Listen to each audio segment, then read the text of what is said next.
These are for the Husqvarnas. Don't even run them anymore. Another spare tuning screwdriver, but this one I filed sharp like a pick.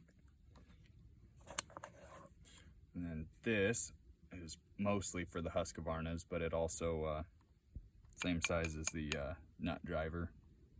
Some parts on the old saws you need to hold a backer on the nut, like for your top dog bolt. And then just a Husky multi-tool. This fits the 395 muffler nuts, and then the same little 8mm. That's it. All fits in there pretty easy please.